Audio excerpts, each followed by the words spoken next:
सुदर्शन चक्र धार्मिक पुराणों के अनुसार सबसे विनाशक हथियारों में से एक है। श्री कृष्ण के सुदर्शन चक्र से जुड़ी कई कहानियां पुराणों में मिलती हैं। श्री कृष्ण पहले सुदर्शन चक्र भगवान विष्णु के पास था। जैसा कि हम सभी जानते हैं कि श्री कृष्ण भगवान विष्णु के 8वें अवतार थे। भगवान विष्णु के पास से यह चक्र श्री कृष्ण के पास पहुंचा था। सुदर्शन चक्र के बारे में भागवत पुराण में वर्णित है कि चक्र किसी भी खोई वस्तु को खोज लाने में सक्षम था। वहीं इसे सबसे अधिक विध्वंसक भी माना जाता था, जिसे भगवान श्री कृष्ण द्वारा क्रोधित होने पर दुष्टों के वध के लिए उपयोग किया जाता था। लेकिन क्या हुआ जब सुदर्शन चक्र को अपने ऊपर अभिमान हुआ? उन्होंने हनुमान जी को भी रोकने की कोशिश की। क्या परिणाम हुआ, आइए जानते हैं इस वीडियो में। मगर उससे पहले आप हमारे चैनल को सब्सक्राइब जरूर करें और बोले जय बजरंगबली।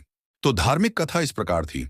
एक दिन श्री कृष्ण अपनी द्वारिका में रानी सत्यभामा के साथ सिंहासन पर विराजमान थे और उनके ही निकट गरुण और सुदर्शन चक्र भी उनकी सेवा में विराजमान थे।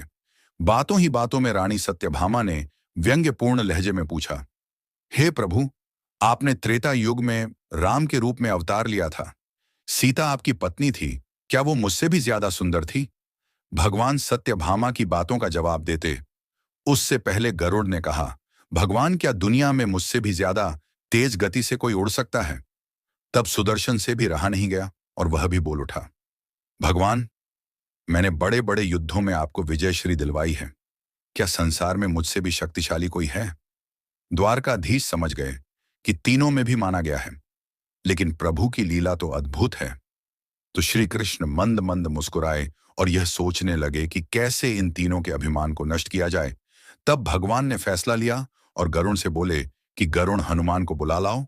उनसे कहना कि भगवान राम माता सीता के साथ उनकी प्रतीक्षा कर रहे हैं। गरुड़ भगवान की आज्ञा लेकर हनुमान को बुलाने के लिए उड़ चले। इधर श्री कृष्ण ने सत्यभामा से कहा कि देवी, आप सीता के रूप में तैयार हो जाएं, और स्वयं श्री कृष्ण ने राम का रूप धारण कर लिया। तब श्री कृष्ण ने सुदर्शन चक्र आज्ञा देते हुए कहा कि तुम महल के प्रवेश द्वार पर पहरा दो और ध्यान रहे कि मेरी आज्ञा के बिना महल में कोई भी प्रवेश न करने पाए।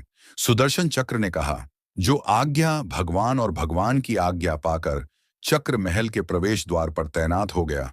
गरुड़ ने हनुमान के पास पहुंचकर कहा, हे वानर श्रेष्ठ भगवान, राम माता सीता के साथ द्वारका में आपसे मिलने के लिए पधारे हैं। आपको बुलाने की आज्ञा है, आप मेरे साथ चलिए, मैं आपको अपनी पीठ पर बैठाकर शीघ्र ही वहां ले जाऊंगा। हनुमान जी ने उनसे कहा कि आप चलो, मैं आता हूं। गरुड़ ने मन ही मन विचार किया कि हनुमान जी तो वृद्ध हो चले हैं, ये कैसे जल्दी पहुंचेंगे? जिसके बाद हनुमान जी के कहने पर गरुड़ द्वारका की ओर उड़ चले। लेकिन जैसे ही वह महल में दाखिल हुए, गरुड़ के होश उड़ गए। उनके सामने हनुमान विराजमान थे, जो उनसे पहले ही महल में पहुंच गए। यह देखकर गरुड़ का सिर लज्जा से झुक गया।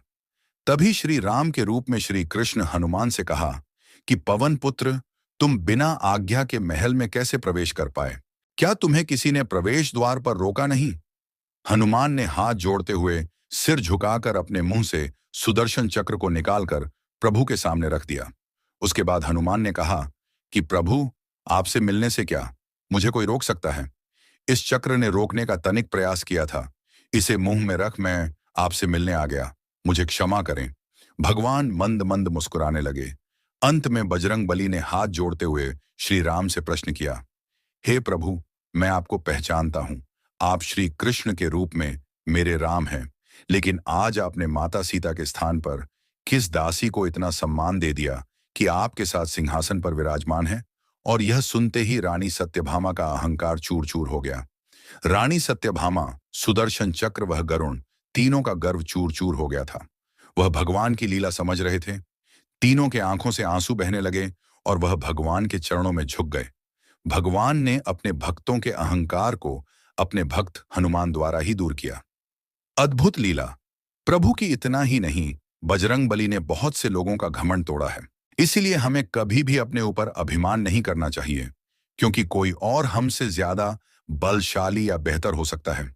सच्चे बजरंगबली के भक्त बस भक्ति और समाज सेवा के साथ साथ धन की रक्षा करते हैं, उस पर अभिमान नहीं। तो बोलो जय श्री राम। हम ऐसी और कथा भी आपके समक्ष लाते रहेंगे। इस वीडियो को लाइक और शेयर जरूर करें, साथ ही हमारे चैनल को सब्सक्राइब करना न भूलें। जय बजरंग बली।